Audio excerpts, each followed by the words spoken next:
This video has been specifically produced for the use of novices as part of the East Midlands School of Anaesthesia teaching programme and describes the process of anaesthetic machine check on the Blease anaesthetic machine used as part of IAC testing. Firstly, check that the power supply for the anaesthetic machine, monitor and ventilator if applicable is plugged in and switched on. Ensure that the anaesthetic machine is switched on at the front.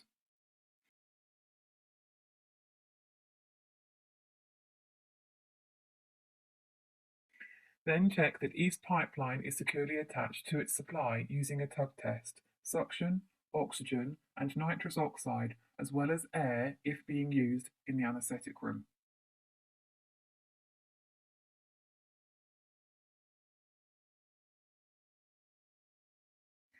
Follow these pipelines into the back of the anaesthetic machine and check the non-interchangeable screw thread to ensure secure attachment.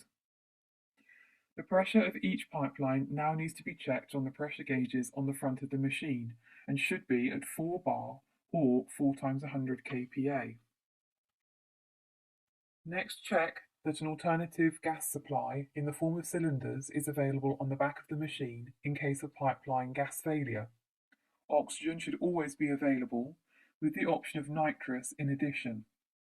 Each cylinder should be turned on in order to check the level.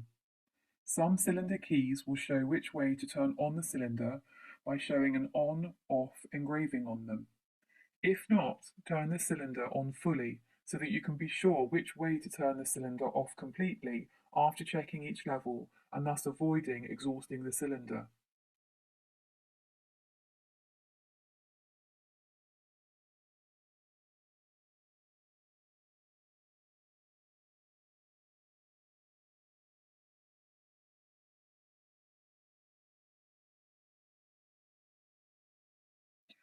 For oxygen, a level above 50 times 100 kPa is acceptable. If lower than this, the cylinder must be replaced. The nitrous cylinder will show 44 times 100 kPa. Note, however, that this cylinder level won't drop until the liquid state of nitrous oxide is exhausted and only gaseous nitrous oxide is left. Then the level will fall as the gas is used. The only accurate test of filling is to weigh the cylinder.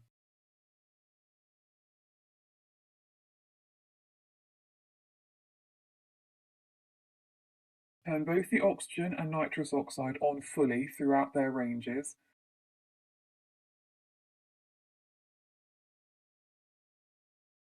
Checking that each bobbin is spinning and not sticking within the tube. Do the same for air if being used.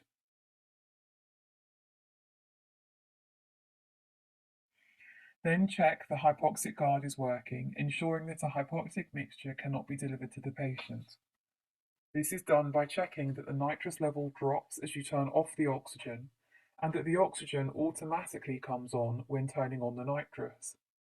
You may also note the oxygen flow meter never fully turns off and always delivers a minimum of 0.3 litres per minute. You can then leave the oxygen on 5 litres per minute for the remainder of the anaesthetic machine check. Check that the oxygen emergency flush is active.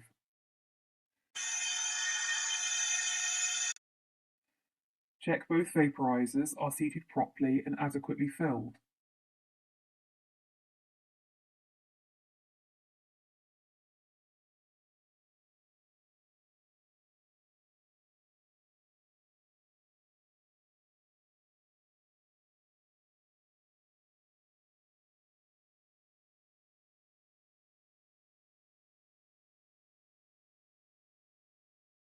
Check each vaporizer switches on throughout its range and that the interlocking system is working to ensure only one vaporizer can be used at one time.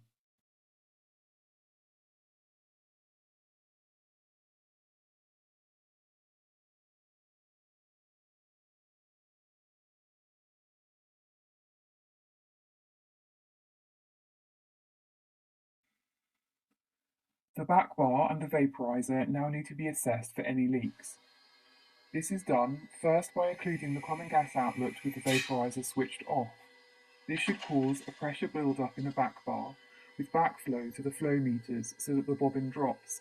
and the pressure valve on the back bar releases. Then repeat the test with each vaporizer on in turn, and the same response should be elicited.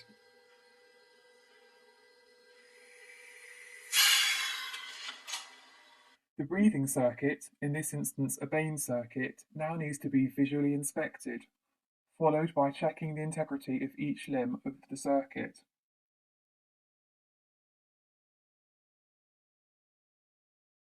The inner limb running from the common gas outlet to tip is checked by using an appropriate device, little finger, plunger over 2 ml syringe to occlude the inner outlet.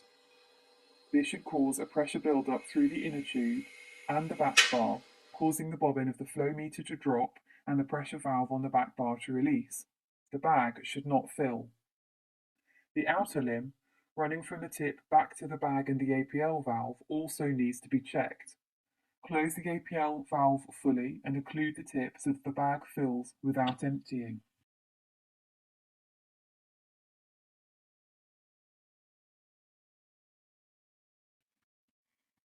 For a double bag test using a Bain circuit without ventilator and with the oxygen at 5 litres per minute, close the APL valve so that it is half open, using a second bag as a test lung, so that squeezing the bag on the Bain circuit will fill the bag attached to the tip. Now close the APL valve fully and switch off the oxygen. Squeeze both bags to ensure no leak.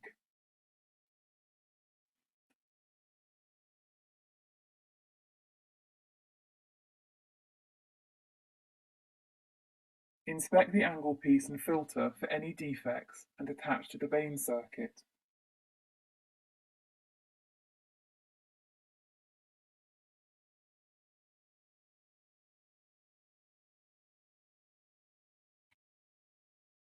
Check the oxygen analyzer at 21% for room air and 100% oxygen by putting the end of the analyzer into the common gas outlet with oxygen switched on.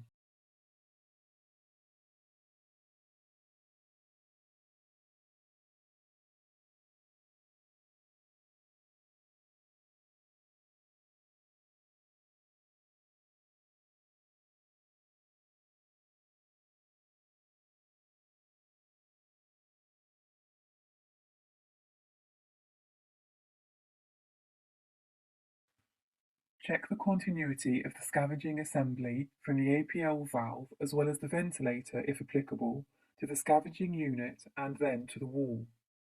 The float should clearly be seen and an audible scavenging noise be present in the anaesthetic room.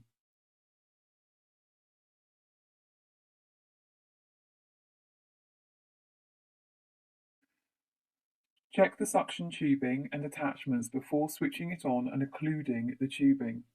A negative pressure of -60 kPa should be reached to exclude a leak.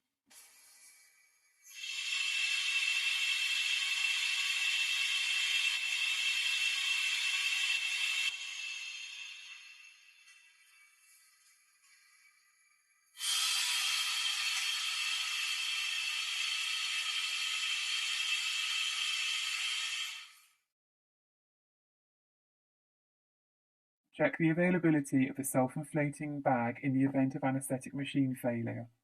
This should be on the back of the anaesthetic machine.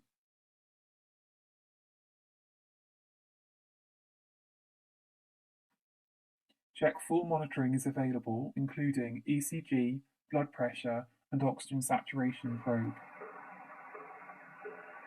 Additional equipment is also required, including your airway equipment, emergency drugs, and a tilting trolley.